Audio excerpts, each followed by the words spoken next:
Hello, my name is Elsa Churchill and I'm the genealogist at the Society of Genealogists.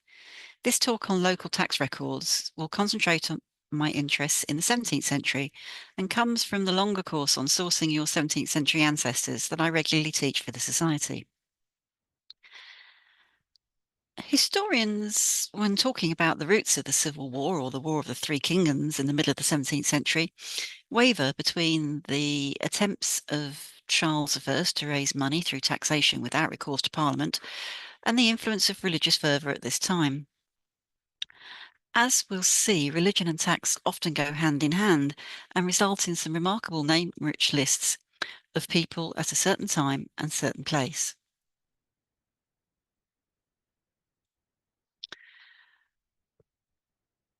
And this period leading up to the Civil War, when Charles attempted to reign without Parliament authorising him finances, meant some creative ways were invented to raise taxes.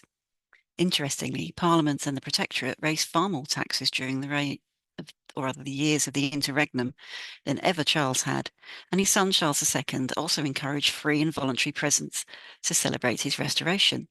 This language of tax records in the 17th century is fascinating. Would you freely and cheerfully gift your taxes to the government? Can you find the lists of those who paid and those who could not or did not pay? There are euphemisms for tax, such as forced loans, aids, assessments, or subsidies, and certainly some inventive ways of charging taxes were initiated at this time. Most, but not all, of the 17th century tax records up to 1688 are contained within the E179 records of the Exchequer at the National Archives, though local archives, Lambeth Palace Library, and the Parliamentary Archives are interesting places to search. For example, the records of E179 include the lists of names who refused to pay the forced loan of 1626 in the Cambridge parish of Littlington, together with the amount they owed. Those who continued to refuse were initially threatened with military service and were later arrested and sentenced to execution, but luckily they were released a year later. In this short talk, I can't cover in detail all of the taxes levied, and some records are more administrative than name-rich. So if you want to read more, then I do recommend the Guide to Lay Taxes in England and Wales, 1188 to 1688, by Marilyn Tchaikovsky, Chris Smith, and David Crook. But the Family Search Wiki has a useful entry on England tax records, which is worth bookmarking as a quick reference list. The records of the Exchequer at the National Archives are vast, incorporating a range of tax commissions, inquisitions, accounts, assessments, enrolments, and other documents before about 1680, most of which are stored in the series E179. The National Archives has provided a huge online database of tax sources that exist in this E179 series, and you can search the database via the National Archives website to see what tax lists are available for the places where your ancestors lived. While no names are listed in the database, it's possible to discover tax lists of taxpayers for various counties and parishes for the time period you're interested in. Jeremy Gibson and Alan Dell produced an extremely useful guide listing the survival of the lists of those who took the oaths of protestation, and these returns are now online through the Parliamentary Archives website. However, there's also a bewildering array of contemporary name-rich listings of taxes and loans listed in this guide. Many lists for local counties are being published, and the Society of Genealogists catalogue is a good way to identify those that are published in book form, and it's always worth checking the Family Search catalogue to see which tax records have been filmed and digitised by Family Search, and thus available to view at a Family Search affiliate library, such as the Society of Genealogists. So let's have a look at some of these tax lists. Charles I's infamous ship money traditionally was intended to pay for the protection of coastal towns from the threat of invasion or marauding pirates, but Charles tried to expand the tax to landlocked counties, and such as Northamptonshire, or towns such as Walsall. The tax was levied yearly until it was declared illegal by Parliament in 1640. The tax levies were charged against the value of rental income, annuities, and offices. There are a few extant lists of payments in the State Papers Domestic Series in TNA SP16, and some can be found in local record offices. Those held by National Archives are predominantly schedules of arrears from 1634 to 1635, but there are monthly and weekly assessments, and these records can contain lists of communities and amounts payable. Occasionally, papers can be found locally in local record offices, and they're often published returns which are worth looking for, such as returns here for Walsall, which have been published and held at this society. The 1641 Irish Rebellion led to a deluge of printed anti-Catholic propaganda to encourage contributions towards the relief of good Protestant brothers who had been savaged by the local Irish rebels. If you had recently signed the oath of protestation, then you were encouraged to get your hand in your pocket and contribute to this fund. And sometimes you can combine contemporary tax lists to build up a picture. The widow Collingridge of Wendover in Buckinghamshire was assessed for a payment of £35 ship money in 1635, and she volunteered 2 shillings when voluntary contributions were solicited for the relief of Protestants in Ireland in 1642. The widow Bumpton of Kimble paid £10 ship money in 1635 and subscribed a shilling to the relief of Protestants in Ireland.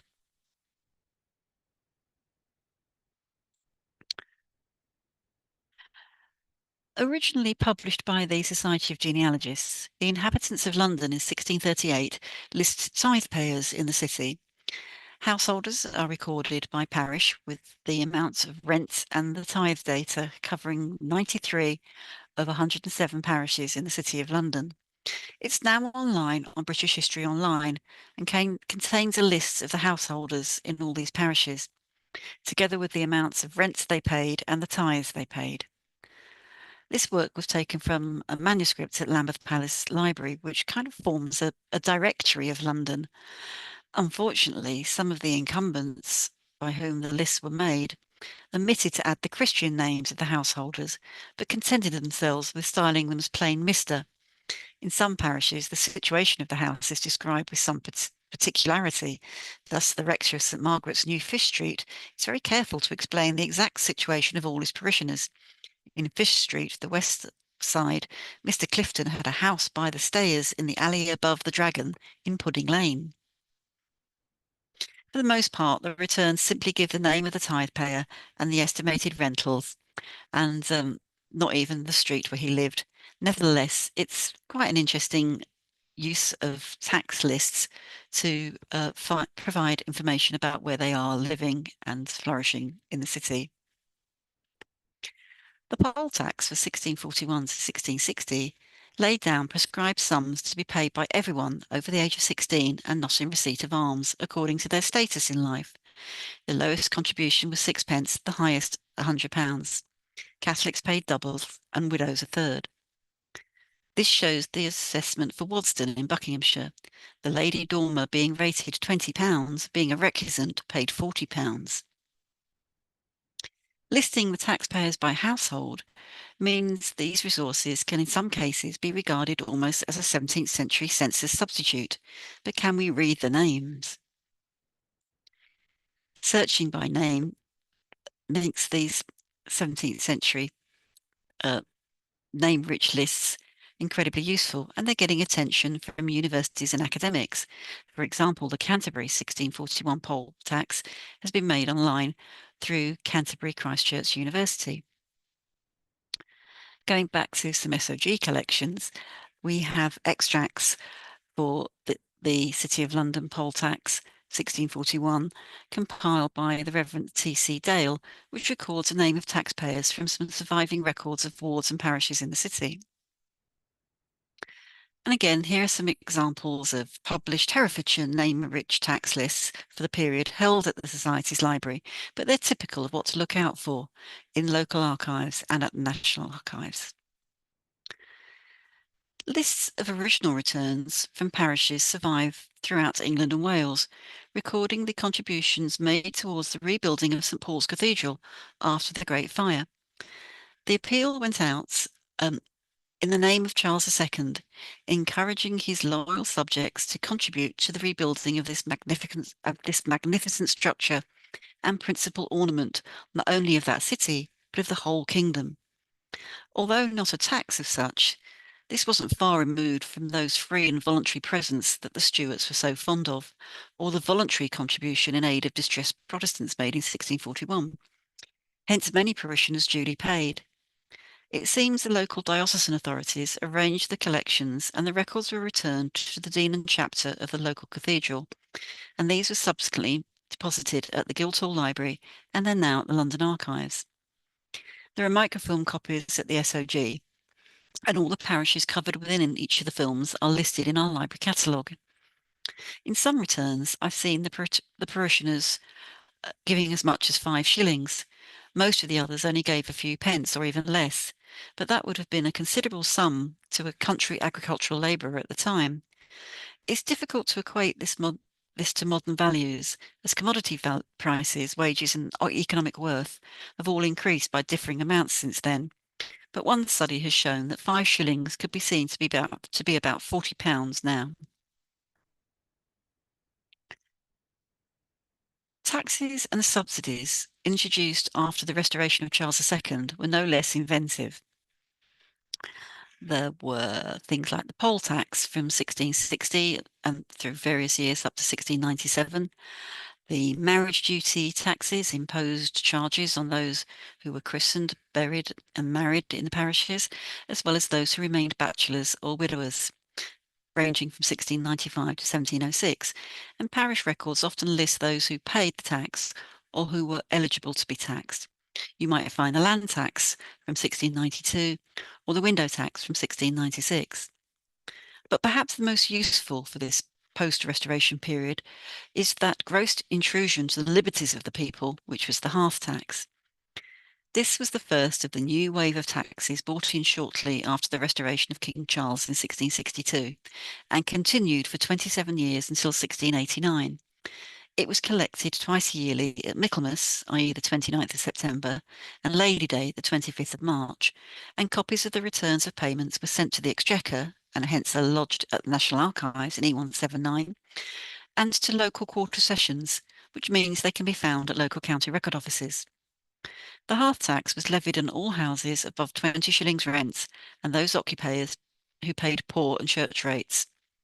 Poor people in the receipt of alms and those who inhabited houses worth less than 20 shillings a year and with no other property and with an income of less than £100 a year were exempt, as were at the beginning hospitals, almshouses and industrial halves. But note therefore that bakers and blacksmiths had to pay the tax. 2 shillings was payable on each hearth or stove. Interestingly, the tax was paid by the occupier of the house, not the landlord, and was assessed on the occupier's ability to pay. But landlords with poor tenants had to pay their tax for them. Not surprisingly, this tax was unpopular. It was thought to be intrusive, as the inspectors came into your property, which from our modern perspective must seem like a visit from the VAT inspector. The hearth tax was inefficient. It never raised as much revenue as had been expected, and collection of the tax was eventually farmed out to private individuals, which might seem like an early form of privatisation. And as these tax farmers took their cut, the revenues to the Crown diminished. However, the surviving returns are remarkably useful, as not only are they detailed lists of names of those who paid the hearth tax, but there also may be lists of those who claimed exemption from the tax by being in receipt of alms, etc. These can be found at the National Archives. Women were assessed for the hearth tax in 1663 and for virtually all taxes for which returns survive. However, exemptions for the hearth tax survive, which show many widows being too poor to pay the tax, and so it's worth looking out for lists of persons who were exempted from the tax. Jeremy Gibson's Guide to Hearth Tax Records and other contemporary late Stuart tax lists is very useful and lists what survives and where you'll find the records. The British Record Society seeks to publish at least 1 year's surviving hearth tax returns for every county, and we've got those publications at the Society's library, and the hearth tax returns are often published by local record societies. The tax was levied on rural parishes, such as my ancestral parish of Llanwan in Herefordshire, shown here, as well as in big cities like London and Bristol. The new hearth tax digital website replaces the old hearthtax.org site that was hacked a couple of years ago. Currently, Hearthtax Digital has indexed online the returns for many counties that have been published by its partner, the British Record Society. And the returns, of course, have been transcribed, listing the taxpayers and how much they paid. This database has also been made available to MyHeritage, but you can also find some online indexes and transcriptions of the Hearthtax on commercial genealogy websites like Ancestry and Find My Past, and of course local Record Society publications have often been made available online. So these name-rich lists of taxpayers and those who were too poor to pay the tax can be a remarkable way of supplementing the deficiencies of parish registers in the 17th century. And as tax is inevitable, it's worth looking for to see what records you can find relating to your ancestors in the places where they lived in this period.